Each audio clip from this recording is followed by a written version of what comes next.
It's New Year's, there's a storm outside, and you're in your apartment room all alone. All of a sudden, you remember that your grandpa once gifted you a video game before he passed away, so you decide to play it. But slowly, as you play more and more, progressing through each levels, you realize that shit ain't right.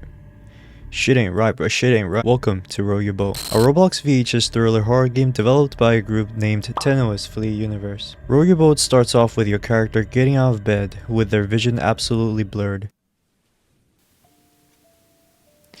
Where did I put my glasses again? Whoa, why does it feel like I've been here before? Like earlier today, like a few hours ago. It's like as if like I forgot to record my video or something. Alright, anyway, oh, glasses. Oh, wow, I can see now. There we go, nice and clear. All of a sudden, you hear the sound of a radio going off in the background coming from the other room. Yes, let's go turn this off. You go to turn it off, and right after turning it off, you hear fireworks blasting and bright colorful lights flashing across the area. We're being attacked! The burial! Oh, it's just New Year's.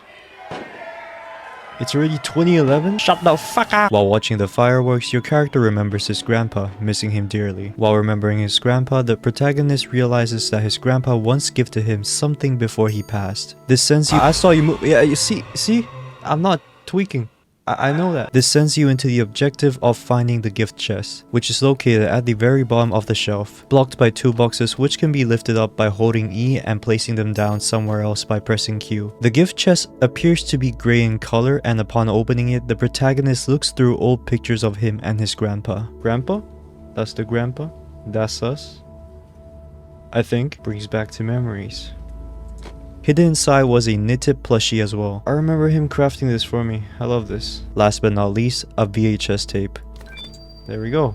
Huh? Retro game. I gotta check this out tonight. To play, you must obtain the VCR and the remote controller from the cardboard boxes first. Okay, alright. We place it on the floor. And then we insert this. There we go. Alright, let's see. Turn on. Launching the VHS tape introduces you to a game called Row Your Boat. According to the lore, this game would have been developed around 13 years ago due to the build being from 1998 and the current setting of the game being on New Year's, January 1st, 2011. From the surface, the old game appears to be a relatively ordinary game with simple gameplay mechanics as explained in the tutorial, where all you have to do is hold A and D to move left and right in order to avoid the obstacles. To pass the level, you must fill out the quota of collecting a certain amount of stars, which varies from level to level. It starts off really simple. Collect 5 stars and just don't row your boat into the rocks. Oh, there's an actual song going on in the background.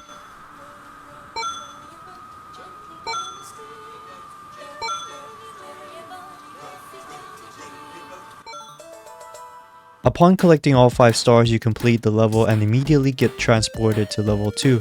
Which takes you to a completely different map. In level 2, you still have to collect 5 stars to pass the level. Boom. 2 more. Whoa, what the heck was that? Then all of a sudden, as soon as you complete level 2, the radio goes off again. Your character puts the controller down for a moment to turn off the radio. Dang it, I'm trying to play a game, bruh. Alright, turn that off. I'm getting tired of this. The protagonist's phone starts ringing out of the blue. What's that? What's that sound? It's a phone.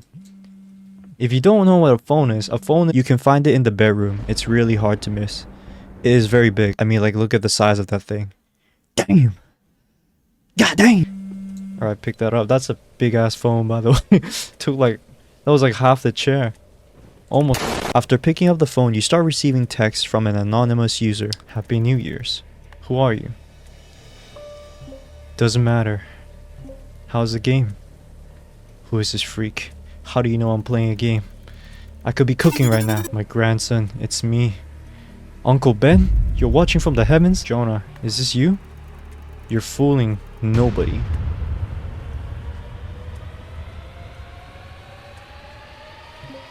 Look at you. Grown and all. Screw you! The protagonist decides to not think much of the text messages and assumes it was just a prank, before heading back to continue playing the game with the end goal of finishing the entire playthrough. Level 3 places you into some sort of snow biome and it requires 10 stars to complete. Look at me. I look like a... Oh. Who the fuck? Yo, did our, like, grandpa, like, manifest himself into a freaking video game or something? You won. Let's go. Next level. Completing it takes you to level 4, which is another snowing map, also requiring 10 stars to complete. Alright, let's get that. And the last one. Boom, we won. Suddenly, the device starts having problems. Great, this device is already having a problem. Your objective now is to repair it, but you must search for repair tools first from the shelf. Approaching the shelf brings you to a little sequence where you must find 2 required tools, which can be found by searching through the books. However, in order to do this, you must swap the positions of the books until you have successfully found the screw and the screwdriver. Yep, there we go. There we go. We found it. Screw you. Let's fix that. There we go. Check the phone. The anonymous user mentions a name, Lionheart. A name the protagonist is apparently familiar with. Please, confront. Who are you? I made a mistake, and I'm sorry. The anonymous user then begs the protagonist to not finish the game, before being rejected by the protagonist and tells him to learn it the hard way. It is time to continue the playthrough. Level 5 seems to take place in some sort of cavern and it requires 15 stars to complete.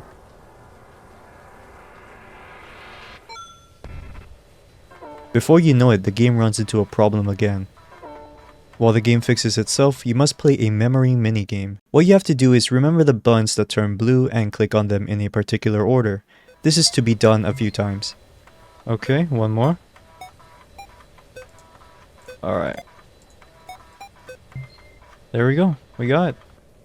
Is it fixed completely? There we go. Alright, we won. Yes. Next level. Level 6 appears to be the all one out. The design of the level is lacking in terms of textures. I mean, look at this shit. However, it introduces something interesting to the player. Introducing some random ass monster. Let's go, dude. Throughout level 6, you must try your best to avoid the monster's attacks while simultaneously trying to collect all 20 stars and dodge obstacles. Wait, what?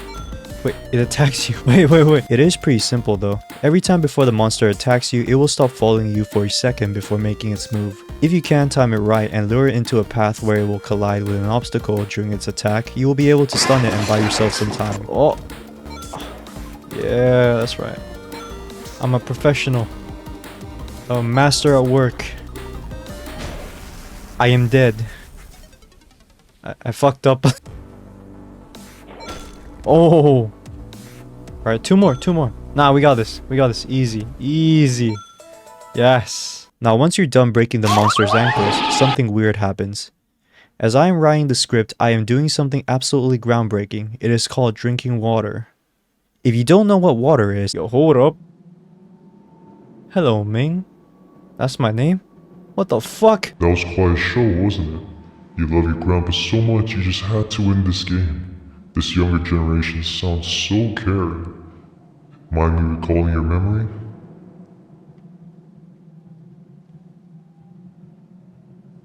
He's dead. He's dead. Bruh. It's so unfortunate I was the only witness.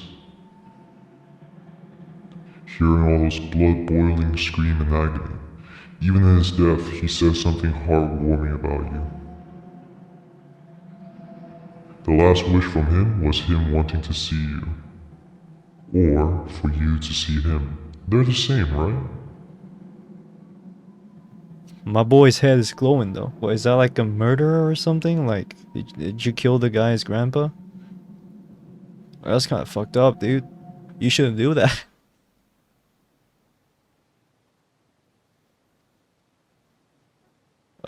Okay, alright. Oh, okay. Huh. What in the world? Right after the jump scare, the game immediately tells you to hide. Specifically in the spot beside the shelf.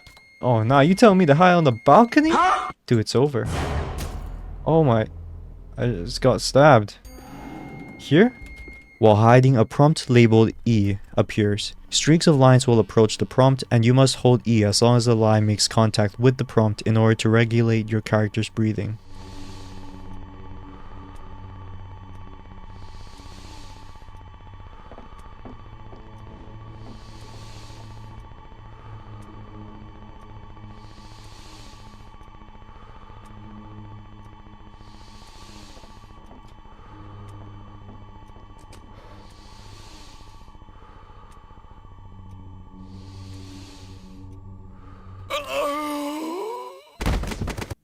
Once the intruder leaves the room, the breathing stops and your character dies.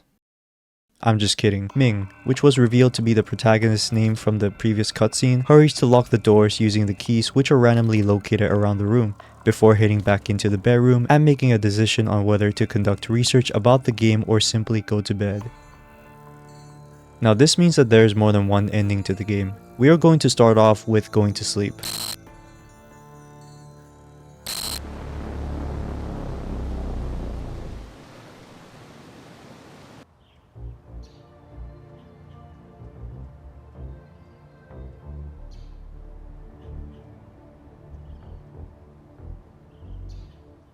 Choosing the sleep ending directs the story into a path where the protagonist wakes up to realize that the video game setup has completely vanished. This would probably direct people into thinking that it was all just a dream, a nightmare, right?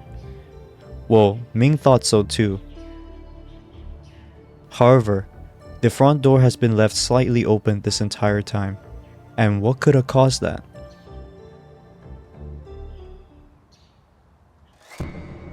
After this, the credits roll, followed by a post-credit sequence revealing the aftermath of the events. Bury the hurtful memories, not your future.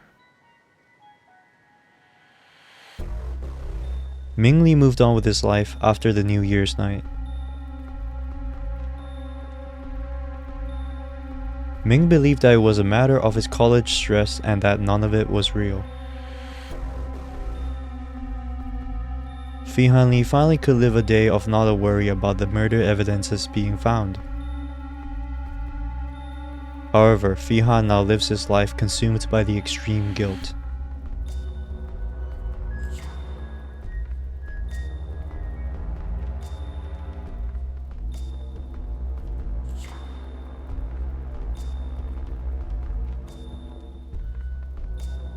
From this ending, we can gather that Ming Lee is the grandson of Fihan Lee, as they share the same last name.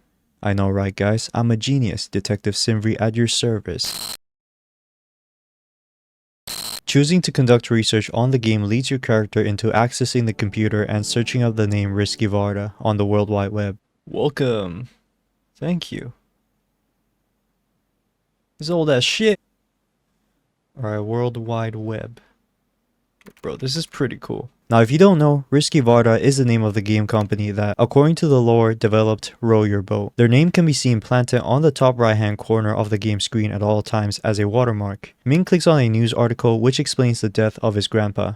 Or at least, that's what he thought. Turns out, Ming's grandpa never died and has been out there roaming this entire time. It was Shin Millard who died, the founder of Risky Varda, not Fihan Lee, the co-founder of Risky Varda and Ming's real grandfather, who was actually responsible for the murder of Shin Millard as stated in the Row Your Boat game itself, which was also the reason why he took the setup and escaped, and also warned Ming earlier in the game to not finish the game, so that Ming does not find out the truth to the murder of Shin Millard. The combination of everything, with Ming successfully connecting the dots, led to an unfortunate ending.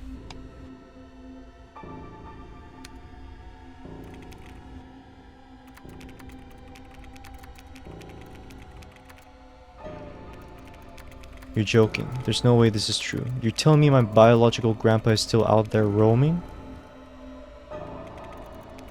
And this whole time, someone has been in the place of my grandpa?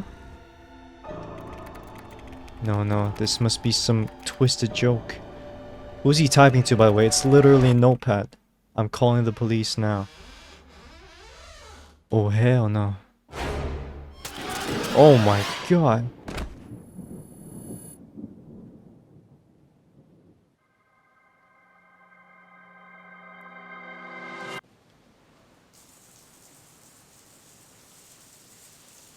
Is bro using my shower?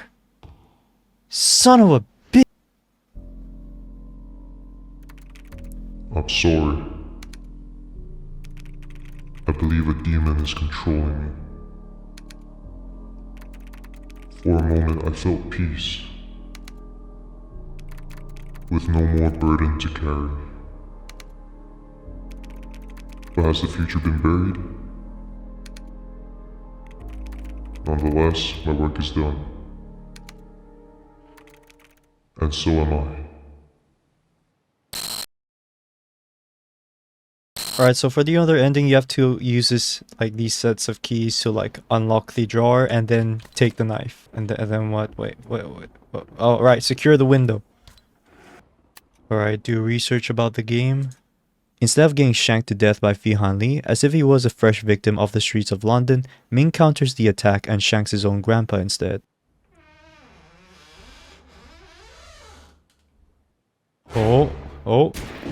Oh, shoot. How could you? Stab me. Man, what the fuck? I'm sorry, Grandpa. This is just too much. You were gonna stab me anyway. You already stabbed me, actually. I just came back reverse time. Came back to stab you instead. You were never there for me. Threw me away into someone's hands like I'm not your grandson. You bitch. It hurts a lot finding the truth after years. Why am I putting so much emotion into this? Let's put that aside for now. Let me dial the hospital. I'm sure you'll be fine. But you're never hurting anyone I love ever again. Ever.